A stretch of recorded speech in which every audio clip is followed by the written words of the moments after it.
따르릉 따르릉 비켜나세요. 출근할 때 이 노래를 부르는 사람이 있다고 하는데요. 김유진 아나운서. 네, 이준석 국민의힘 신임 당대표 얘기입니다. 공식적으로는 오늘이 임기 첫날이지만 하루 일찍 어제 국회 당사로 출근을 했는데요.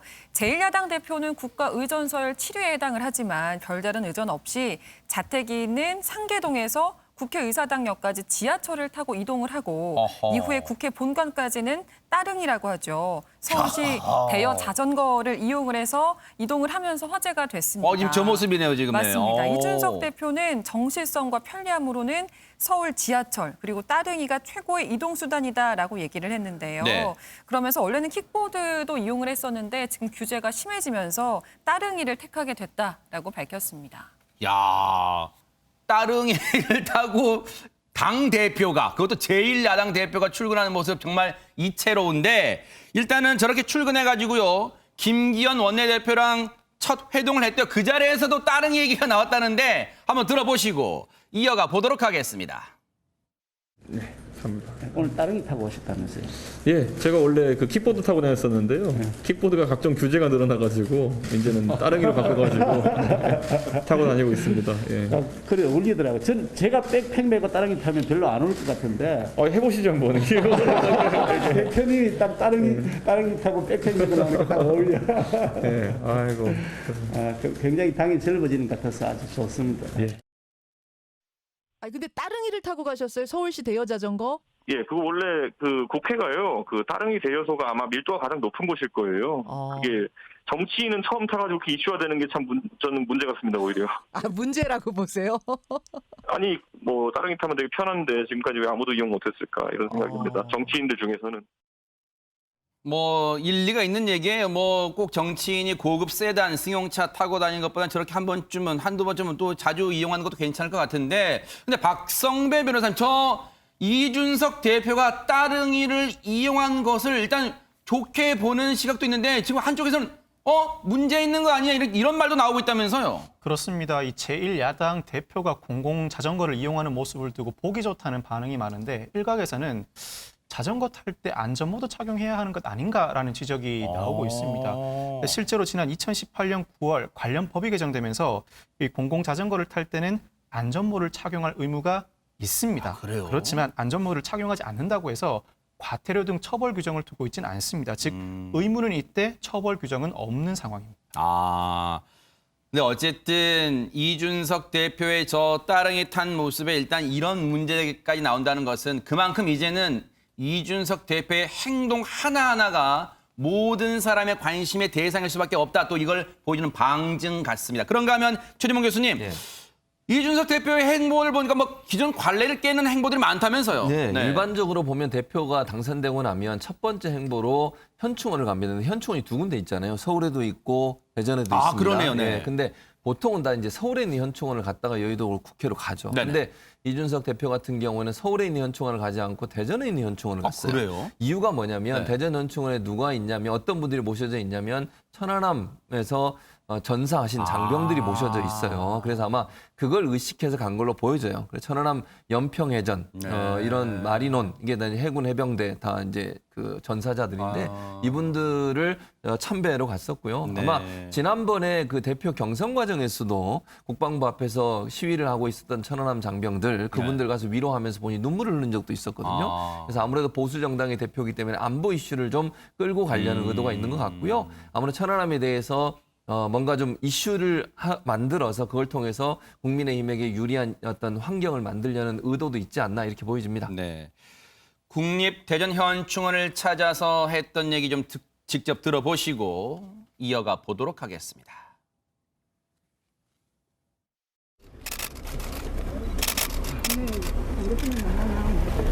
저희 아들이 꼭 전해달라고. 저희 아들이 고등학교 2학년입니다. 이번에 스트레스도 많이 받았거든요. 근데 감독님이 아이들 친구도 보고 저희 아들이 저희 마음 변치 않았으면 좋겠다고. 네. 그래서 저희 아들이 상처를 많이 받았는데 앞으로 상처를 더 받지 않았으면 좋겠다라고 말을 꼭 좀 해달라고 했거든요. 그래서 저희 아침부터 만나뵙고 싶어서 여기 왔습니다.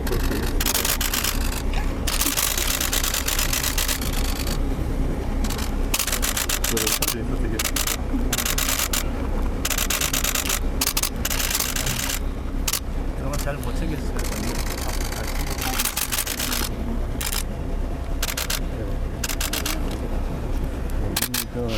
아들들의 명예가 희생되지 않도록 대표님께서 좀 절대로 좀 신경을 써주시고 꼭 그렇게 부탁드리겠습니다.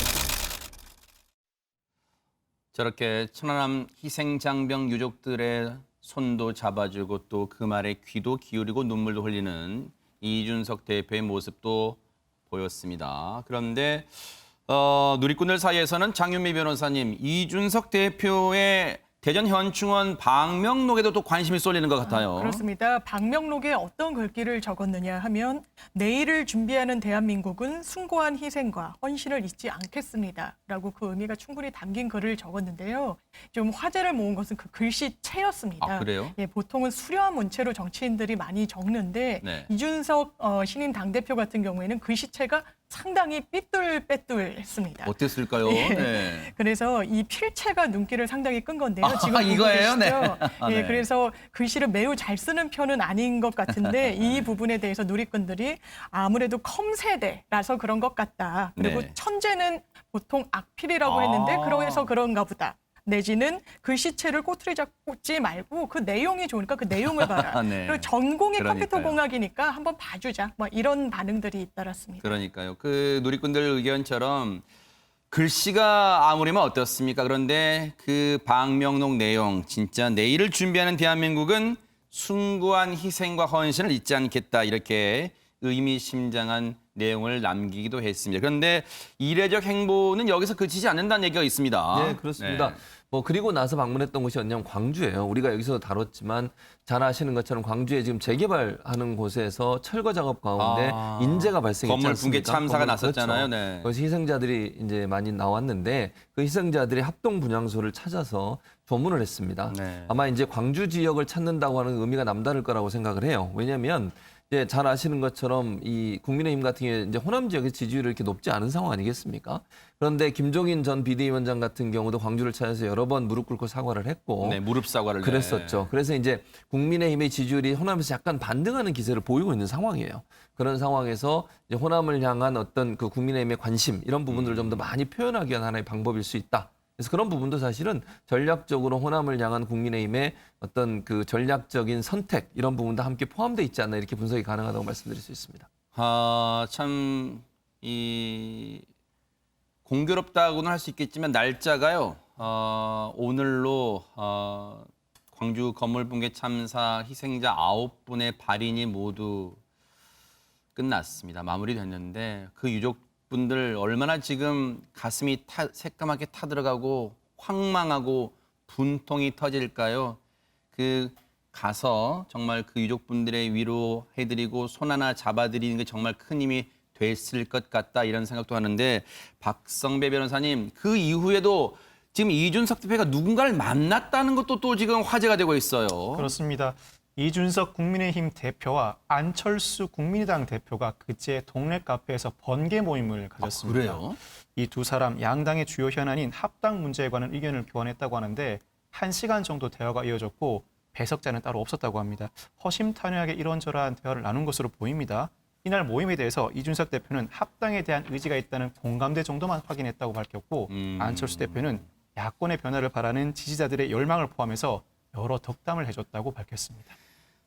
사실 뭐 지금 대표 이제 취임 이후 초기라서 그럴 수는 있지만 언론에서 막 이것저것 전부 지금 기사화하고 있긴 있어요. 그런데 기존의 이 행보와 비교해 보면 다른 대표들과의 그런데 지금 보면은 저렇게 만남을 가지면 보통 양측의 한쪽의 관계자를 통해서 사진을 찍은 다음에 언론에 배포를 하는 게 일반적인데 지금 수행 없이 양측 모두 수행 없이 번개식으로 동네 카페에서 상계동에서 만났다는 거예요. 그래서 그런지 지금 사진도 공개되지 않고 있습니다. 근데 내용만 짧게 전해지고 있는 상황이고 그런가 하면 참 앞서도 말씀드렸지만 지금 행보 하나하나가 다 얘기거리가 되고 있는데 지금 이번 전당대회 선거 비용도 뉴스가 되고 있습니다. 최재관 기자님. 네, 총 비용이 약 3천만 원 정도밖에 들지 않았다라는 건데요. 보통 기존에는 이 선거 비용이 많아야 이 선거에 좀 유리하다라는 이 여의도 공식을 깬 행보로 볼 수 있다라는 평가가 있습니다. 네. 왜냐하면요, 이 후원금이 총 1억 5천만 원이 들어왔어요. 네. 근데 이 중에서 일단 지출 내역을 보시면 캠프 직원 등 5명의 이 인건비가 약 1,500만 원으로 가장 많이 나갔고 네. 그리고 공약집 등 인쇄물이 약 900만 원 정도입니다. 그 다음에 뭐 식비라던가 대중교통비라던가 뭐 이 대표 활동비가 약 500만 원 정도가 나갔고요. 네. 마지막으로 뭐 간식비라던가 이 기타 비용들이 약 50만 원 정도만 나갔습니다. 네. 그러니까 사무실, 차량, 뭐 문자 발송 비용이 아예 들어가지 않은 이런 내용인데 이렇게 해서 총 3천만 원이 들어간 내역입니다. 산무선거운동, 뭐 전당대회 기간에 선거 치르면서 나는 세 가지 않겠다 하면서 진짜로 실천하게 됐는데 아니 근데 최재봉 교수님 네. 저 1억 5천 후원금 모인 것 중에 이번 선거 때 3천만 원 썼어요. 그럼 1억 2천은 누구한테 뭐 선물로 줍니까? 쓸 수는 없고요. 이제 만약에 본인이 정치 자금으로 쓸 수는 있고요. 쓰더라도 다 영수증 처리해서 보고를 해야 됩니다. 나중에 이제 정치인이기 때문에 본인이 정치 자금으로 쓰는 것에 대해서는 가능하고요. 네. 그러나 그것이 다른 방법으로 쓰거나 개인으로 쓸 수 있는 상황은 아니라고 보여지고요. 네. 그다음에 산무운동 같은 경우에는 지금 현재 본인이 세 가지를 안 하겠다고 요거 지금 얘기 들어왔는데 당에 남은 후원금 1억 2천을 전달하고 있다. 네. 지금 이게 그래서 들려오고 이제 본인이 있습니다. 쓰거나 아니면 당에 전달해 당에서 정치자금으로 쓰도록 돼 있고. 당비로 써달라. 그리고 네. 이건 아까 말씀드린 것처럼 다 영수증 처리를 해야 되기 때문에 개인적으로 사용할 수 있는 돈은 절대로 아닙니다. 네. 그래서 산무호 선거운동은 이제 캠프 사무실을 전혀 사용하지 않았고요. 보통은 이제 캠프가 꾸려지면 사무실을 반드시 구하잖아요. 네. 그런데 사무실 없이 운동을 했고. 뭐 어디에 사무실 차렸냐, 어느 빌딩에 그렇죠. 차렸냐 막 예, 그것도 맞습니다. 뉴스 되잖아요. 네네. 근데 그거 없었고요. 홍보 문자 메시지를 발송하지 않았습니다. 아하. 그리고 지원 차량, 그러니까 뭐 예를 들면 막 그 이준석 뭐 1번 붙이고 막 이런 거 있잖아요. 네. 그런 거 전혀 하지 않았고요. 그래서 이제 본인은 아마 이런 것 같아요. 젊은 사람들이 비용을 많이 들이지 않고도 선거에 나와서 이길 수 있다는 것을 보여주고 싶었다. 네. 그 자체라고 보일 수 있는 것 같은데 그게 성공했다고 저는 보여지고요. 네. 이런 모델들이 결국은 우리가 선거는 돈을 많이 들여야 성공한다라고 하는 그런 어떤 그 공식이랄 거를 깨트릴 수 있어서 앞으로 정말 신진들이 세대교체 차원에서 많이 좀 나와서 선거 비용 적게 들고도 본인이 원하는 자리를 얻을 수 있는, 즉 네. 선거에 당선될 수 있는 그런 구조가 생겼으면 좋겠다는 생각이 듭니다. 근데 장윤민 변호사님, 시청자분들 중에 그런 생각도 하실 거예요. 물론 1억 5천 중에 3천만 원만 쓰는 건 정말 선거, 돈 적게 든 선거를 한 거는 정말 잘한 일인데 아니 근데 3천만 원도 적지는 않은 돈이란 말이에요. 그 3천만 원 그럼 대체 어디서 어떻게 났을까? 뭐 그런 생각도 하실 것 그렇죠. 같아요. 네. 그래서 전당대회 내내 화제가 됐던 게 코인 투자로 성공을 했다는 점이 많이 언론에서도 지적이 코인 됐었습니다. 투자로요? 예, 그래서 실제로 한 언론과의 인터뷰에서 코인 투자로 선거 자금 벌었다는데 이게 사실이냐라고 물었더니 부인하지 않습니다. 그래서 수백억 뭐 이렇게 많이 번 건 아니다라고 이야기를 했는데 네. 그렇다면 10억 원 이하 정도를 벌었냐라고 했더니 그렇게 보시는 게 편할 것 같다라고 해서 한 수억 원 정도의 수익을 올렸던 걸로 좀 보입니다. 그리고 김웅 의원이 신인 당대표 출마자 초청 토론회에서 코인으로 얼마를 벌었냐라고 직접적으로 또 물어봐요? 물었습니다. 네, 그러니까 선거를 몇 번 치를 정도로 벌었다는 이야기도 있지만 절대로 그 정도 많은 액수는 아니다라고 답변을 하기도 했습니다. 앞서도 말씀드렸지만 지금 이렇게 지금 우리 한국 정치의 판을 흔들었다는 말이 나올 정도로 역시 전인 미답의 지금 상황이다 보니까 여야 통틀어 30대 정당 대표 넘게 사상 초유잖아요. 그러니까 행보 하나하나가 지금 관심을 끌고 있는데 그러다 보니까요. 이준석 대표에 관해서 이런 질문도 나오는 것 같습니다. 한번 들어보시고 이어가 보도록 하겠습니다. 안 나옵니까? 차량을 써야 될지 말아야 될지 고민하고 있습니다. 그렇게 마다할 이유는 없는 것 같은데요. 법인카드는 나오죠? 그거는 이제 당에서 공식적인 비용을 지출할 수 있는 카드가 있습니다. 지금 미혼이시죠? 예, 맞습니다. 여자친구는 있습니까? 그런 개인적인 거 계속 물어보시면 안 됩니다. 당대표니까 또 그 이제 관심사니까. 공적인 인물입니다. 이제. 네. 공적인 인물. 이건 예. 이제 안 물어볼게요. 그거는. 예. 대표 되면 월급 받죠? 월급 없고 당비만 있습니다. 이것저것 글쎄요. 사적인 영역의 질문도 진짜 있네요. 그런데 일단 답변은 잘 애둘러 갔습니다. 박성배 변호사님. 이 기존 당대표와 달리 젊은 나이인데다 미혼이다 보니까 이 주변에 결혼 정년기에 있는 사람 보면 떠오르는 궁금증, 교제하는 사람이 있는지를 방송에서 물어보게 된 것 같습니다. 거기다 30대가 당대표에 당선되다 보니까 도대체 월급은 얼마나 받는지, 자가용은 나오는지, 법인카드는 쓸 수 있는지 모든 것들이 다 궁금하게 되는 것 같습니다. 네. 이준석 대표가 제1야당 대표가 되면서 과거 발언이 지금 소환되고 있어요. 과거 근데 이분의 발언이 지금 소환되고 있습니다. 어떤 얘기인지 한번 들어보시고, 네. 그 얘기를 한번 보시고, 김유진 아나운서 설명 좀 해주실까요? 어떤 내용이 지금 회자가 되고 있습니까? 네, 박종진 전 국민의힘 당협위원장이 2018년에 한 방송에 나와서 했던 얘기인데요. 이준석 대표가 당시 바른미래당 대표 경선에 출마하겠다라는 의사를 밝히니까 이 박종진 전 위원장이 이준석 씨는 절대 당대표가 될 수 없다. 만약에 된다면 내가 업고서 63빌딩 계단으로 올라가겠다. 이런 얘기를 해서 지금 이 내용이 새삼 화제가 되고 있는 상황입니다. 야, 이 보통 허벅지 근육 갖고는 저거 63빌딩 업고 못 갈 텐데 이 발언이 이제 다시 소환되면서 직접 뭐 입장을 물어볼 거 아니에요. 이준석 당대표 됐는데 어떻게 하실 거예요? 막 물어봤을 것 같아요. 그 얘기 직접 들어보시고 이어가 보도록 하겠습니다.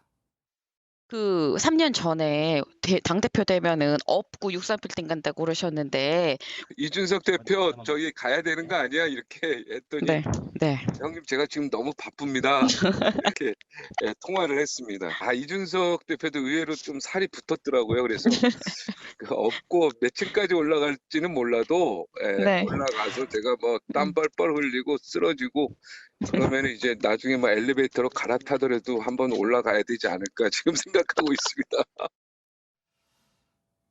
보신 것처럼 그리고 들으신 것처럼 저 때는 설마 되겠어? 라는 마음이 많았겠죠. 그런데 꼭 박종진 전 당협위원장뿐 아니라 여야 할 것 없이 뭔가 그런 의구심, 그런 눈초리가 많았을 건데 어쨌든 지금 그 예상을 깨고 제1야당 대표가 됐습니다. 앞서도 말씀드렸지만 이런 파격 행보, 지금은 주목받지만 이 파격 행보가 중요한 게 아니라 이제는 제1야당 대표로 뭔가 내용을 그릇에 담는 것을 또 국민들께 보여줘야 되지 않을까 그런 생각도 해봅니다.